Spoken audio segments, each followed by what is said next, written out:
Ya. Tadi pertanyaan Pak Arsa. Ya, sebentar Pak. Ya, udah bisa kedengaran Pak? Nah, udah lumayan Pak, lumayan jelas. Recording in progress.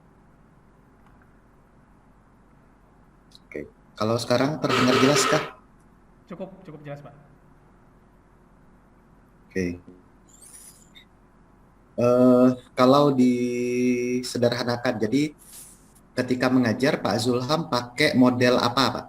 Nah, nanti di situ Pak Zulham tolong jelaskan langkah-langkah yang Pak Zulham lakukan dalam mengimplementasi sintak model yang Pak Zulham gunakan. Oke Pak. Jadi saya pakai problem based learning Pak. Ya. Oke. Di problem based learning ini kan kegiatannya ya Pak.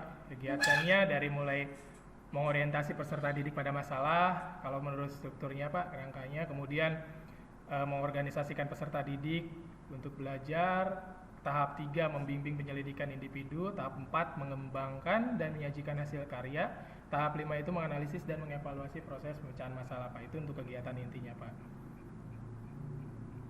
Kemudian dijelaskan per tahapnya ya Pak.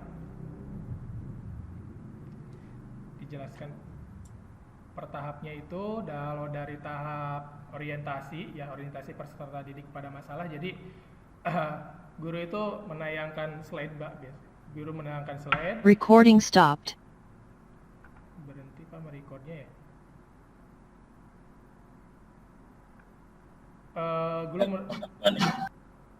Recordingnya berhenti Pak. Dilanjut aja. Ya terus Pak, saya kontak Bu Ani. Iya Pak. Jadi guru menampilkan slide dan bertanya masalah didik ke peserta didik mengenai cara perhitungan atau subnetting dan konfigurasi di ACP server. Itu untuk tahapan orientasinya. Kemudian untuk memancing atau menstimulus Recording siswa, in progress. menstimulus siswa, jadi guru menampilkan beberapa kasus sesuai dengan modelnya problem based learning. Guru menampilkan beberapa kasus supaya anak itu berpikir kritis dan menstimulus. Contohnya berdasarkan kasus yang disajikan, tentukanlah berapa network ID-nya, broadcast dan sebagainya. Itu untuk kompetensi dasar menghitung subnetting Pak. Kemudian tahapan keduanya, poin berikutnya adalah peserta didik memahami tentang masalah atau kasus yang disampaikan guru. Itu tahap pertama. Tahap keduanya mengorganisasi peserta didik untuk belajar. Nah, nanti dibikinkan seperti sekarang Pak. Jadi kita bikinkan room Zoom meeting.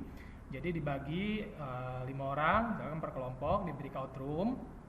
Kemudian diberikan LKPD-nya ke siswa. Setelah itu siswa itu bagi-bagi tugas untuk memecahkan permasalahan yang tadi disampaikan melalui presentasi untuk diisi ke LKPD. Kemudian tahap 3-nya membimbing penyelidikan individu. Nah, siswa itu mencari tahu informasi terkait tugas mereka Pak, dari beberapa sumber, misalkan dari e-book, internet, dan sumber lainnya. Kemudian siswa mencatat atau menandai informasi yang didapat, proses mengumpulkan data itu masuk ke scientific-nya. Setelah itu siswa melakukan eksperimen atau simulasi sesuai dengan LKPD yang telah diberikan Pak. Itu tahap 3. Tahap 4-nya mengembangkan dan menyajikan hasil karya. Nah, setelah itu siswa itu dalam kelompoknya berdiskusi hasil eksperimennya, hasil perhitungannya, koreksi kesalahan pada konfigurasi di ACP server, dan pembagian informasi tersebut kepada anggota kelompoknya. Setelahnya siswa bersama kelompoknya itu menentukan isian address hasil perhitungan tadi yang akan diterapkan di konfigurasi dan menuliskannya pada LKPD. Baik. Kira-kira begini, mungkin pertanyaan dasarnya, kan di tahapan awal itu mengorientasikan siswa pada masalah. Apa masalah yang Pak Zulham sajikan Pak untuk mengorientasi siswa pada masalah? Nah, masalahnya biasanya dikasih Pak, studi kasus kayak gitu Pak, ya, studi kasus. Contoh ada sebuah jaringan dengan jumlah perangkat komputer sekian, dengan berapakah IP yang harus atau subnetting yang harus diterapkan untuk jumlah komputer yang ada, biasanya gitu Pak. Itu tentang pembagian kelas udah diajarkan ke siswa? Subnetting sudah Pak. Ini kebetulan pelajarannya kelas 11 Pak, semester awal. Oh, kelas 11 Ya. semester awal. Ya. Oke, baik. Terus setelah itu? Nah, setelah itu setelah orientasi gitu Pak, contoh kasus siswa mengamati dan dipancing dengan beberapa pertanyaan gitu Pak. Jadi ada contoh kasus seperti ini, kira-kira kalau begini IP-nya cocoknya berapa, subnettingnya per berapa, CIDR-nya per berapa gitu Pak. Nah, itu untuk tahap awal orientasi pada masalah Pak. Oke. Nah, setelah itu kan mengorganisasi. Betul. Jadi Pak, apa ya? Jadi kasus yang berhubungan dengan DHCP-nya itu, maksud saya begini. Ketika kemudian Pak Zulham memilih pembelajaran menggunakan project based learning, ada karakteristik khusus masalah yang disajikan dalam PBL, Pak. Secara teorinya, PBL itu mensyaratkan masalah itu harus bersifat open-ended, Pak. Ya, Pak. Open-ended itu berarti penyelesaiannya terbuka, Pak. Artinya adalah antara siswa yang satu dengan siswa yang lain, kelompok yang satu dengan kelompok yang mungkin. Maaf Pak, putus. Nah, sekarang masalah yang Pak Zulham sajikan, oh ya, Siap. ini harus sedikit bersabar nih, karena jaringannya agak lep-lepan. Siap, Dibendung bisa ya. Siap, Pak. Oke ya. Ya. Sekarang terdengar jelas? Ada Pak, ada. Oke. Nah, salah satu karakter PBL itu adalah masalahnya yang disajikan di awal itu harus bersifat open-ended, secara teoritis begitu. Yep. Open-ended itu artinya adalah memungkinkan solusi yang didapatkan siswa itu berbeda antara siswa yang satu dengan yang lain. Yep. Kelompok yang satu dengan yang lain. Nah, pertanyaannya apakah masalah yang Pak Zulham sajikan di awal itu mengandung karakteristik open-ended nggak? Bisa mengandung unsur itu Pak, karena untuk pada saat siswa menentukan subnetting itu Pak, ya, yang efektifnya untuk berapa komputer ini kan ada pembagiannya gitu.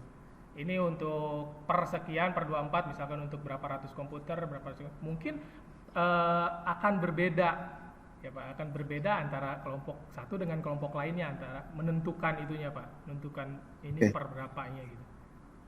Perbedaan itu akibat ketidaktahuan atau ini siswa nggak tahu atau belum paham dengan pembagian kelas itu per 100 misalkan per 24, atau memang karena memang dasar pengetahuannya dia kuat, dia punya alasan yang logis tuh. Kan beda ya? Ya. Ini berbeda. Ya Pak. Alasan rasional yang jelas, atau dia berbeda itu karena memang dia tidak tahu. Kira-kira perbedaan apa kira-kira?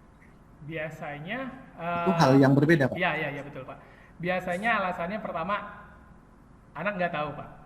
Biasanya anak yang nggak tahu, misalkan ini tuh persekiannya, tapi nanti kan mungkin anak disuruh menjelaskan kenapa dia pilih persekian gitu Pak, CIDR per 24 atau per 25 gitu Pak. Akan ketemu di situ alasan dia memilih. Menurut saya akan ketemu dia alasan memilih kenapa pada akhirnya. Iya, pada akhirnya kenapa dia memilih subnettingnya. Ya Pak. Ini adalah pada itu solusi tunggal di akhir ya. Begitu. Putus Pak, mohon maaf.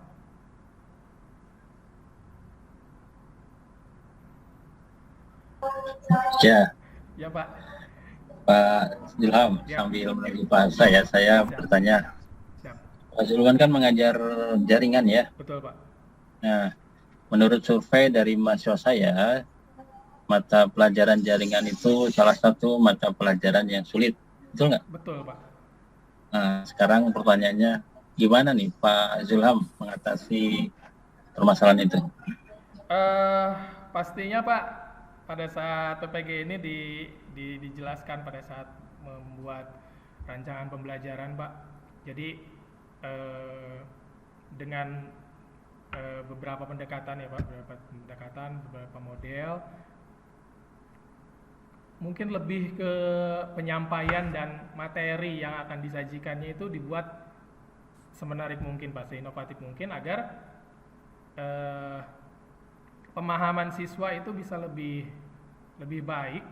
Dan kalau daring seperti ini Pak memang agak sulit Pak, jujur kalau daring seperti ini agak sulit untuk pembelajaran jaringan seperti ini, apalagi untuk praktikumnya ya Pak. Pastinya menurut saya media pembelajarannya itu harus yang menarik gitu Pak, supaya capaian dari pembelajaran itu tercapai gitu Pak.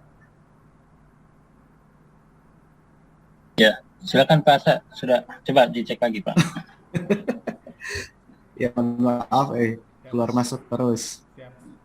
Ya, artinya adalah masalah yang Pak Zulham sajikan di awal tadi itu hanya mengandung solusi tunggal begitu. Siap. Ya, begitu ya. Siap Pak. Kalau bukan tunggal, Iya Pak. si tunggal berat. Iya Pak. Gimana Pak? Dalam kategori masalah yang terdengar? Putus Pak. Putus Pak. Enggak Pak Arsa, putus-putus jadi susah juga mungkin ditangkapnya. Yang kalau siang mungkin ini kali Pak, banyak yang pakai kalau siang ya di rumah, di komplek. Sebentar, saya cari pengganti lagi Pak. Ke saya dulu gitu ya. Siap. Masa Pak Wahyudin dulu. Ya, Pak Zulham, Ya, ya Pak. tadi sudah dijawab ya bahwa memang salah solusinya adalah dengan menggunakan media yang menarik ya. Betul Pak. Nah, memang yang jadi kendala itu biasanya guru itu kurang dari segi keahlian, itu kurang bisa membuat media yang menarik ya. Mungkin kalau lulusan sekarang ya itu sudah bisa ya, karena kan masih muda ya. Nah, Alhamdulillah. kalau Pak Zulham sendiri sudah bisa atau sudah menggunakan media menarik? Saya dari sebelumnya memang Pak, sebelum PPG ini, jadi saya bikin channel di YouTube Pak, ya, bikin channel di YouTube. Tadinya saya jadi kalau ngajarin, karena kan administrasi sistem jaringan itu materinya nyambung Pak, mulai dari instalasi sistem operasi jaringannya, kemudian konfigurasi remote server, DHCP, lanjut ke FTP server, DNS dan sebagainya. Nah, saya tuh mikir, saya kalau setiap praktek ngajar ngulangin lagi materi yang sama dengan perintah yang sama gitu, kayaknya lebih baik saya bikinkan videonya, saya bikinkan video pembelajaran, saya taruh YouTube gitu. Dan itu nggak akan hilang gitu, dan awet gitu Pak. Itu bisa dibuka lagi. Nah, saya dari tahun berapa ya saya bikin channelnya itu, dan saya tadinya iseng cuma taruh aja biar nanti pas belajar itu bisa dibuka lagi. Saya udah mulai bikin video, kemudian pastinya ada modul ya Pak, ada modul, kemudian ada PowerPoint. Untuk kalau modul kan banyak banget tuh materinya ya, banyak banget, rinci banget, jadi kita siapkan slide presentasi supaya poin-poin garis besarnya itu bisa diringkas, disampaikan di presentasi gitu Pak. Saya udah pakai itu Pak. Jadi yang dimaksud dengan media di sini bukan Bapak mengajar ya di Slide, tapi membuat media aplikatif yang sifatnya interaktif, misalkan bersifat animasi ya, misalkan cara instalasi jaringan nih, saya sudah buat animasinya. Nah, jadi seolah siswa itu melihat realnya gitu. Oh, siap. Sudah? Kalau itu belum Pak, hanya Belum. kayak kalau video tutorial gitu, cara-cara nginstalnya itu udah Pak. Oh, jadi masih rekaman Layar. masih Pak. rekaman ya? Ya, Oh iya. rekaman layar Pak. Dipakai narasi audio gitu aja paling Pak. Di mana Pak SMA-nya? Saya tadi lupa. Saya di Subang Pak. SMK Al-Mufti swasta Pak. Oh, Mufti. Iya Pak. Saya pernah listen study di sana tuh. Siapa tuh ketua kepala sekolahnya? Kepala sekolahnya dulu Pak Warso Pak. Pak Warso masih Pak Warso. Sekarang jadi pembina yayasan Pak. Oh iya ya, naik ke atas ya. Ya, karena memang ada aturan nggak boleh rangkap orang yayasan, nggak boleh ada di Iya, sekolah. Iya, saya pernah ke sana ngasih materi lesson study ya. Siap Pak. yang banyak pohon rambutan apa mangga ya? Betul, rambutan pebanyak sih, Rambutannya Pak. ya. Iya. Purwadadi, Pak. Ya, saya udah hampir bolak-balik waktu zaman desain study ya. Iya, zaman Zamannya desain. Pak Warso. Iya. Terus, nah jaringan ini memang salah satu mata pelajaran yang sulit ya. Betul. Nah sekarang itu mahasiswa pendidikan Ilkom itu selalu mengambil konten untuk skripsinya itu jaringan ya, kebanyakan. Nah kalau menurut Pak Zulham nih, materi apa nih yang paling sulit dijelaskan ke siswa? Untuk di jaringan itu, Pak. Iya. Kalau secara keseluruhan gitu ya, Pak. Linux, Pak, konfigurasi. Karena udah mulai spesifik sekarang, Pak, Linuxnya harus Debian. Contoh kemarin pada saat LKS, Pak, LKS TIK itu Linux text pakai Debian, dan itu menurut saya lumayan susah, Pak.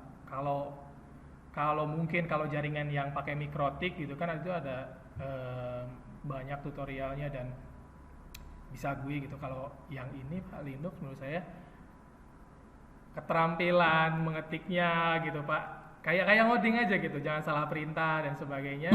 Karena dia basisnya teks gitu. Pada saat kemarin LKS juga tingkat provinsi, kemudian kita ikut walaupun gak juara gitu, Pak. Tapi saya lihat ternyata kenapa masih diajarin Linux? Kenapa kata saya ini Linux Debian harus diajarin terus dari dulu gitu.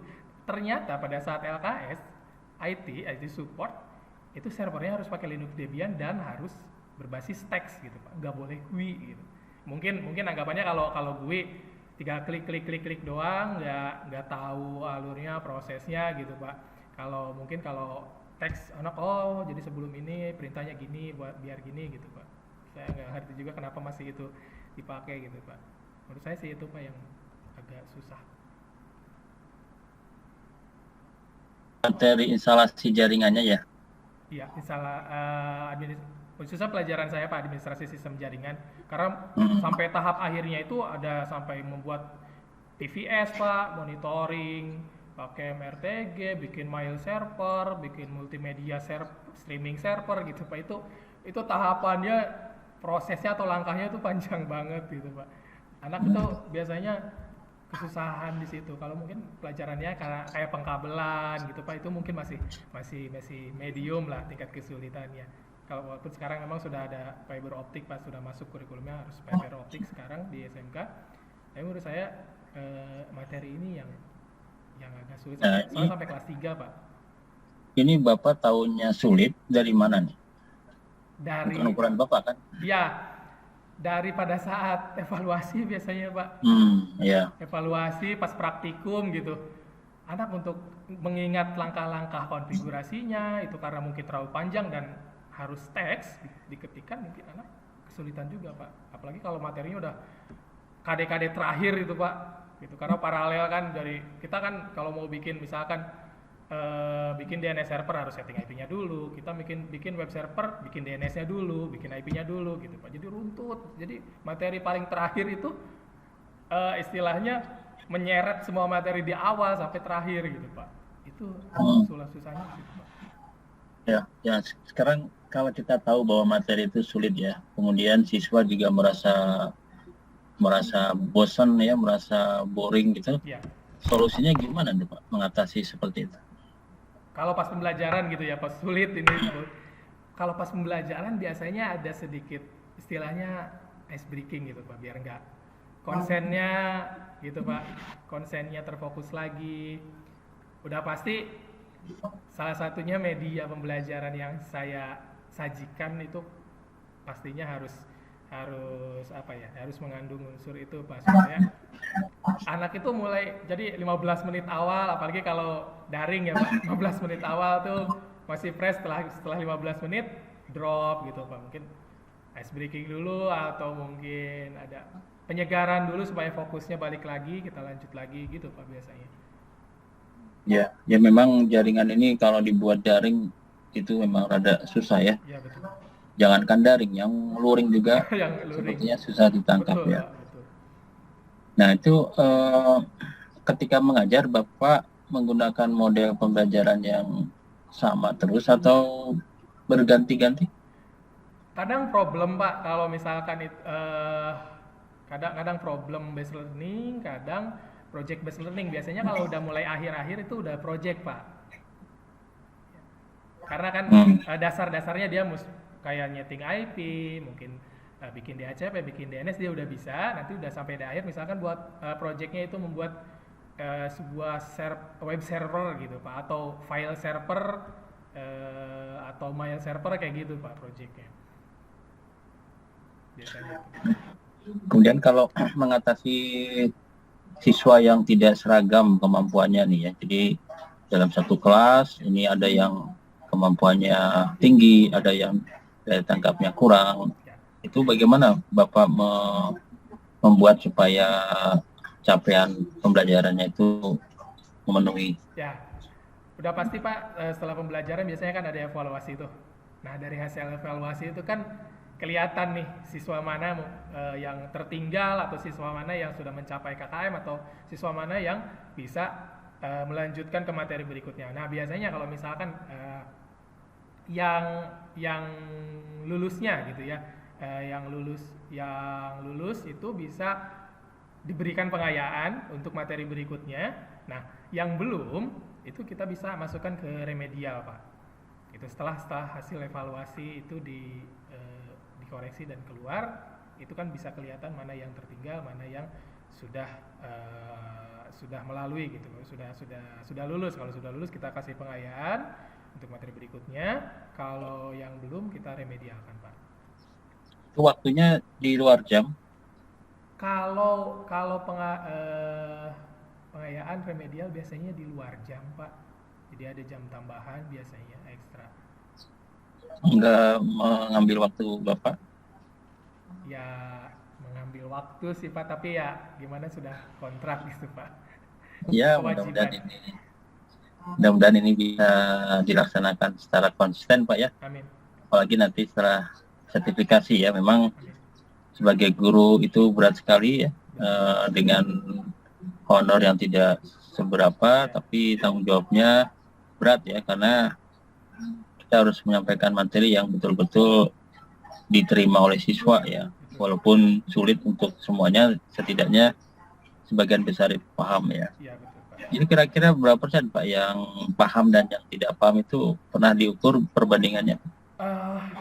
Saya pernah nyoba Pak, contoh untuk pelajaran ini ya Pak, di HCP server. Jadi pas evaluasi gitu, kalau misalkan baru satu pertemuan nih Pak, satu kali pertemuan saya langsung tes, itu pasti paling 30% yang lulus Pak. Untuk mencapai di atas mungkin 70% harus beberapa kali pertemuan itu baru. Dan mohon maaf, sekolah saya juga bukan sekolah yang menerapkan standar kualitas akademik itu pada saat masuk Pak. Jadi ya campur aduk gitu siswanya Pak, dari mulai intake siswanya yang mohon maaf, atau fasilitas belajarnya kurang, dia hanya pegang laptop atau komputer di sekolah doang gitu Pak.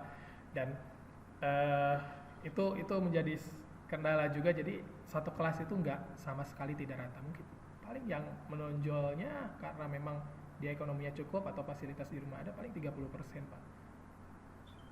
Cukup berat ya, Cukup berat tantangannya. betul Pak. Coba cek Pak Arsa. Hadir Pak. Coba dicek.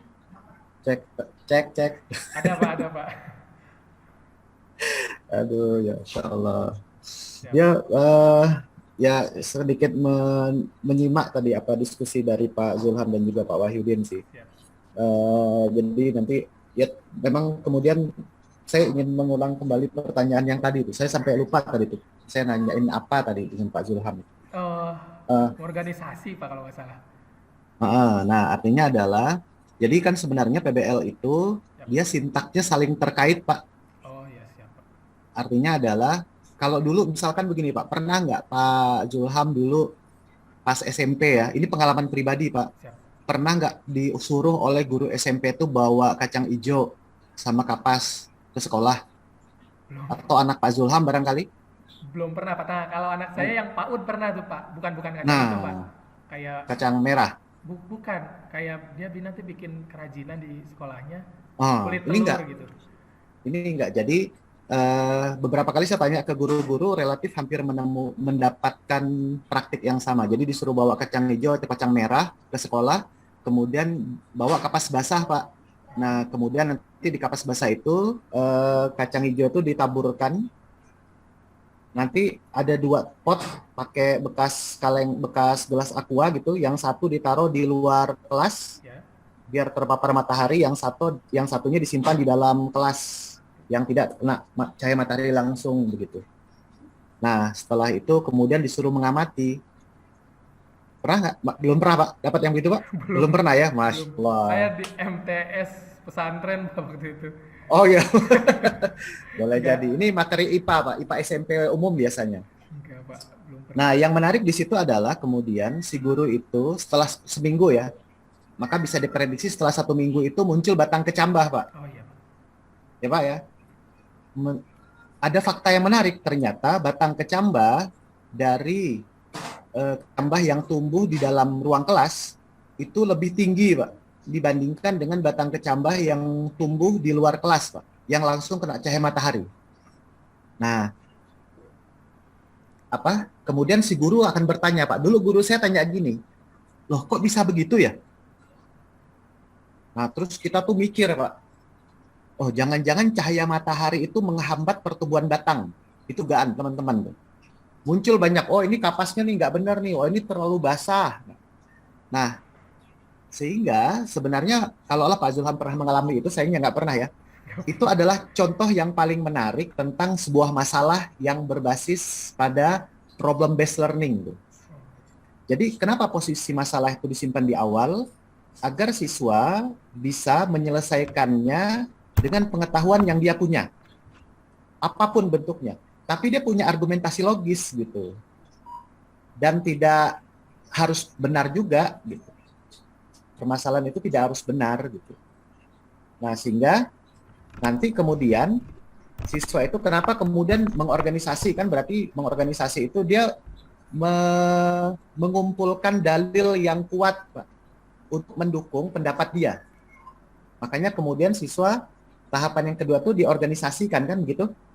Setelah itu kan setelah diorganisasi guru melakukan pembimbingan kelompok kan ya. Iya betul, Pak.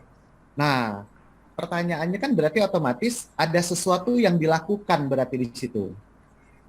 Ketika siswa dalam proses sudah berkelompok masing-masing gitu ya, mengakses sumber belajarnya. Ya. Sehingga di situ kan guru berperan tuh. Itu materi belum disampaikan sama sekali berarti. Oh, iya. Kalau misalkan Pak Zulham ngajar di HCP berarti sama sekali dari pertama kali buka sampai dengan nanti di akhir, tahapan akhir itu Pak Zulham belum ngasih materi sama sekali tentang DHCP. Sehingga siswa diminta untuk mengkonstruksi. Makanya tahap yang ketiga itu yang menarik adalah melakukan pembimbingan penyelidikan. Kan pertanyaannya adalah apa yang siswa selidiki, berarti kan begitu ya? Betul, Pak.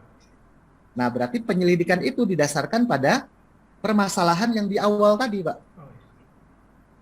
Nah, itulah kenapa kemudian saya mencari tahu tentang apa yang Pak Zulham sajikan di awal. Berarti yang nantinya memicu penyelidikan siswa. Nah, kira-kira begitu, Pak. Siap. Adakah yang begitu dilakukan, Pak? Mungkin masalahnya dirubah nanti ya, Pak. Mungkin sepemahaman saya seperti analogi yang Bapak tadi bilang, contoh yang Bapak tadi bilang, anak itu disajikan ada satu server di HCP yang pre-install atau pre-konfigurasi sudah dikonfigurasi gitu, sudah dikonfigurasi, tapi konfigurasinya error pada saat dicek gitu, Pak. Mungkin seperti itu. Nah, anak itu mencari tahu ini kenapa error, apakah dia salah memilih subnetting atau mungkin salah mengkonfigurasikannya atau mungkin salah pemilihan IP-nya tidak tepat atau tidak cocok dengan jaringan yang disediakan gitu, Pak. Mungkin kayak gitu bukan, Pak? Ya.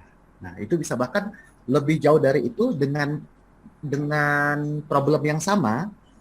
Tapi kemudian nanti penyelidikan siswa itu dilakukan dengan berdasarkan, misalkan dia pakai Cisco pakai tracer tuh, Pak. Dia cobain tuh. Yep. Nanti problem dugaan saya problem yang tadi Pak Zulham munculkan itu muncul di salah satu kelompok siswa. Oh, iya. Karena kesalahan dia dalam menetapkan IP. IP. Ya. Jadi kan kebayang ya, nanti akan banyak tuh Pak masalahnya Pak. Oh, Tapi iya. masalah itu pasti oleh Pak Zulham, itu sudah terpetakan oleh Pak Zulham tuh. Yang lebih menarik lagi, siswa punya banyak koleksi permasalahan yang terjadi di teman-temannya. Oh bisa begini, bisa begitu. Dan dia tahu Pak, oh masalah yang itu muncul karena begini. Kebayang nggak Pak? Iya, iya, Pak. Nah itulah problem based learning Pak. Oh, siap. Mudah-mudahan ini bisa memperbaiki ide penyajian masalah Pak Zulham lah. Siap. Tapi karena saya menangkap seringkali problem based itu dimulai dengan permasalahan yang sangat standar, Pak. Oh, iya. Sehingga hanya punya satu solusi dan itu nanti dibahas sama-sama. Nanti ini akan berkorelasi dengan LKPD yang Pak Zulham buat. Oh, iya. Pak Zulham sepakat nggak kalau LKPD itu alat evaluasi, Pak?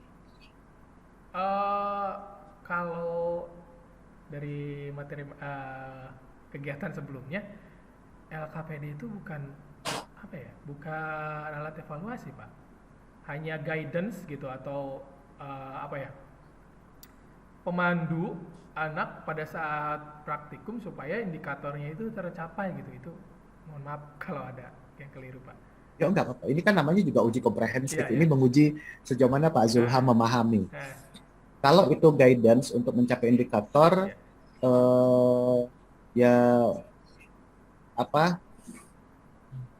saya agak terlalu umum ya kalau misalkan itu bicara tentang guidance ya. Kan alat evaluasi soal itu juga alat untuk menentukan pencapaian indikator ya Pak ya. iya. Kalau misalkan dia bukan merupakan alat evaluasi, berarti dia apa Pak sebenarnya Pak? Kan ada banyak tuh istilah ya. Iya. Ada bahan ajar, Ya, betul. ada sumber belajar, kemudian ya semuanya masuk dalam perangkat pembelajaran. Nah, cuman yang menarik itu di antara semua perangkat pembelajaran itu ketika bicara tentang LKPD, Ya. banyak yang kemudian memposisikan dia alat evaluasi. Tapi kemudian kita diajarkan dia bukan alat evaluasi. Ya. Kalau dia bukan alat evaluasi, berarti dia apa, Pak? Kalau bukan alat evaluasi, mungkin seperti apa ya? Ya memang kalau alat evaluasi kan istilahnya Pak, dia jawabannya udah jelas gitu Pak. Kalau LKPD biasanya setiap anak tuh karena dari tadi problem yang disajikan, jawabannya pasti beda-beda Pak tuh. Sesuai dengan mungkin pengetahuan dia, analisis dia gitu. Mungkin sebagai apa ya kalau buat evaluasi? Saya agak bingung. Taunya saya itu apa ya? Seperti memandu siswa untuk menyelesaikan problemnya gitu Pak, langkah-langkahnya kayak gimana gitu mungkin Pak. Terus berarti tidak berbeda dong dengan modul berarti. Nah, apa bedanya LKPD dengan modul nanti? Pertanyaannya jadi begitu Pak. Iya sih. Atau itu Kalau mungkin masuknya ke sarana atau tools untuk biar anak itu interaktif gitu Pak. ini jadi Pak Zul nanya ke saya nih, Cetin. mungkin gitu ya, mungkin pendapat saya kayak gitu Pak. Ya, jadi ya enggak salah juga ketika kemudian dikatakan dia guidance, tapi harus berbeda dengan modul. Kenapa berbeda? Suatu saat kemudian ada peserta yang bertanya begini Pak ke saya di pertemuan sebelumnya, di gelombang pertama atau kedua saya lupa. Dia tanya, Pak, saya sudah pakai LKPD, tapi secara keterampilan dia jago Pak. Dia kalau ikut apa namanya? Tadi Pak Zulham tuh ikut yang provinsi Pak. LKS itu untuk praktek keterampilan dia masuk 3 besar Pak, tingkat provinsi Pak. Tapi begitu di tes tulis dia angkat tangan Pak, nilainya masuk 10 besar terbawah. Nah, kalau pertanyaan itu diajukan ke Pak Zulham, kira-kira kenapa bisa begitu tuh Pak? Praktikumnya bagus ya Pak, cuman teorinya gitu ya Pak. Ya, betul sekali.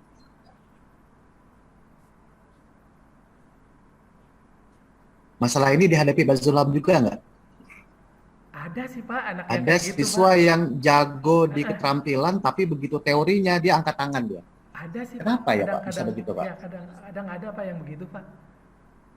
Eh, apa ya? Kadang saya juga nggak tahu masalahnya itu ada menemukan saya seperti itu Pak. Jadi kalau praktek dia cepet bisa rajin. Kalau pas tes teori mulai dari apa ya? Saya ngejelasin, saya menyampaikan juga dia udah nggak ada minat gitu Pak. Tapi kalau praktek dia pintar gitu. Mungkin menurut saya atau ada yang salah pada saat penyampaian materinya mungkin Pak, atau gurunya gitu mungkin Pak. Ya, itulah yang membedakan antara LKPD dengan modul Pak. Ya, Modul itu akan lebih mengarah pada aspek keterampilan, sehingga yang siswa lakukan. Makanya kalau Pak Zulham lihat para acuan psikomotorik, ya, kalau taksonomi belum ya, ya. itu kan ada kognitif yang remembering, Ya. kemudian dan seterusnya gitu. Nah, di dalam psikomotorik itu tahap satunya di taksonomi belum itu P1, Ya. psikomotorik yang pertama itu adalah imitasi. Ya. Dia hanya sekedar meniru saja. Yang kedua nanti baru modifikasi. Ya. Dan seterusnya sampai pengalamiahan ya, ada sampai P4. Nah, modul itu lebih ditujukan untuk bisa membackup kemampuan psikomotor. Sehingga pencapaian indikator psikomotor, ada bahannya dari modul. Karena apa? Siswa hanya tinggal ikutin arahan dari modul aja, klik ini, klik itu, klik ini, klik itu, masukkan ini, selesai. Tapi tidak demikian dengan LKPD. Maka LKPD yang baik itu harus mampu memberikan pengalaman pada siswa, baik itu pengalaman hands-on dengan melakukan, juga pengalaman minds-on dengan pikiran. Kalau modul, dia hampir nggak mikir, Pak. Coba Bapak lihat modul DHCP Bapak deh, misalkan begitu. Ya. Isinya pasti siswa tinggal ngetikin aja begitu. Betul. Wajar ya kalau siswa lebih terampil. Tapi pernah nggak Pak Zul menampilkan problem, jadi permasalahan yang disengaja. Ketika ketik ini, muncul gitu. Kenapa tuh? Iya. Pernah Pak. Sesekali saya gituin Pak. Nah, kalau Pak Zul sampilkan itu cocoknya masuknya di dalam LKPD berarti. Minta siswa untuk membuat rencana solusi dia. Kira-kira begitu. Jadi nggak salah saya katakan itu guidance, tapi sepertinya kalau guidance tidak cukup bisa membedakan antara modul nantinya dengan LKPD. Tapi dia lebih dari, kalau saya sih menganggap itu alat bantu guru untuk menyampaikan materi sebenarnya. Dan memberikan pengalaman siswa, baik itu secara hands-on maupun minds-on. Pengalaman yang dilakukan atau pengalaman secara pikiran. Ya, kurang lebihnya begitu deh. Nah, ini Pak Wahyudin ada yang mau ditambahkan, Kak? Saya masih banyak pertanyaan sebenarnya Pak Zulham nih. Cuman waktunya mungkin akan terbatas gitu. Ada Pak Wahyudin? Apa saja. Oke, itu ya Pak Zulham. Tadi yang menarik adalah saya mengamati diskusi Pak Zulham walaupun di saya terdengar putus-putus tadi ya. Tapi Pak Zulham sempat mengatakan di dalam kondisi seperti ini maka media pembelajarannya itu harus media yang terbaik. Nah, menarik nih Pak Zulham pakai daring. Tapi di sisi lain Pak Zulham menggunakan PBL. Nah, untuk Pak, bagaimana skenario Pak Zulham melaksanakan sintak dari PBL dalam kondisi daring? Pak Zulham membimbing penyelidikan. Gimana Pak Zulham membimbing penyelidikan pada kondisi sedang daring? 1. 2, Pak Zulham tadi cerita ke Pak Wahyudin, media pembelajarannya harus yang menarik minat, Pak. Gimana caranya Pak Zulham menyediakan media pembelajaran yang menarik minat siswa dalam kondisi daring seperti ini, Pak? Nah, itu Pak kira-kira, Pak. Yang pertama skenario-nya kayak gimana gitu ya Pak, nanti kalau ngajarin DHCP itu secara daring. Oh iya, benar. Betul. Eh, Kalau secara daring ini Pak, menurut yang saya sudah tuangkan di RPP, jadi em, udah pasti tadi di pengorganisasiannya Pak, dibikin kelompok kayak gini, breakout room gitu, nanti pada saat membimbing penyelidikan itu, jadi anak nanti disediakan kasus kayak tadi Pak untuk kasusnya. Dan memang kelemahannya kalau breakout room, kalau saya masuk room sini, room sana saya tinggal gitu. Paling keluar masuk roomnya itu Pak agak masalah di situ. Tapi menurut saya itu skenario nanti jadi kayak gitu Pak, jadi di breakout room aja, kemudian difasilitasi. Memang untuk fasilitas pembelajarannya juga karena ini pakai virtualisasi Pak, harusnya di laptop dan tidak semua anak punya laptop. Paling nanti siasatnya akan bisa dipinjamkan oleh sekolah untuk laptopnya. Kalaupun masih tidak bisa ataupun terkendala, paling nanti saya siapkan satu server virtual gitu Pak, server virtual yang nanti anak mungkin bisa remote saja pakai TeamViewer atau AnyDesk untuk masalah ya. Jadi saya bikin problem yang seperti contoh Bapak tadi sebutkan, anak nanti tinggal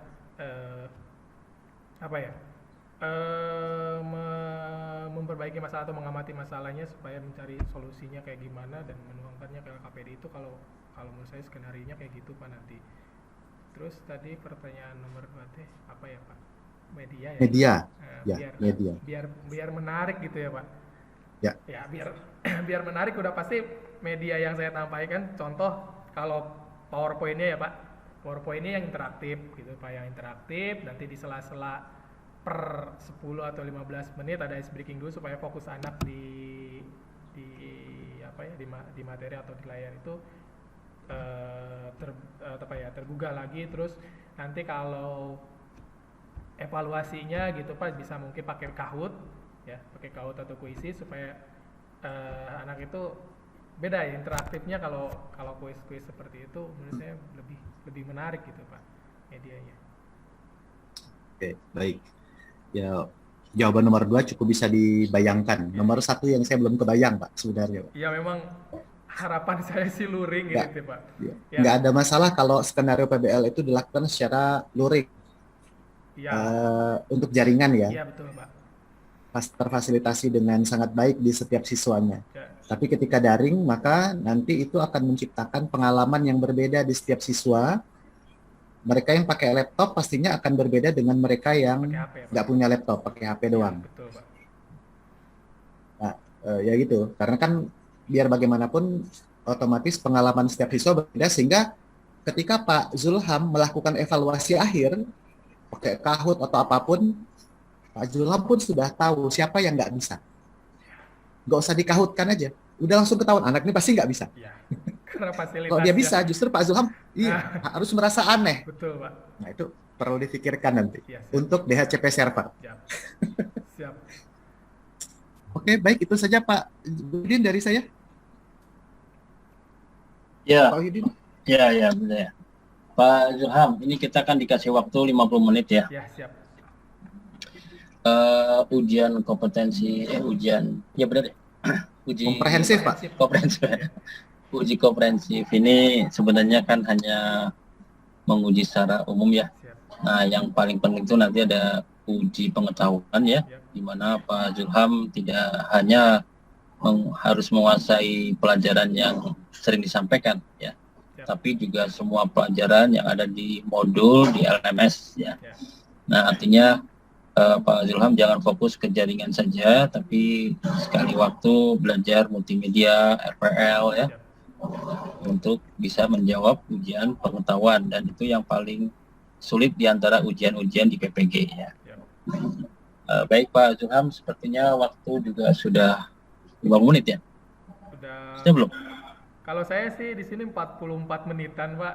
Mungkin berarti masih ada waktu ya. Delay sebelum tadi Pak.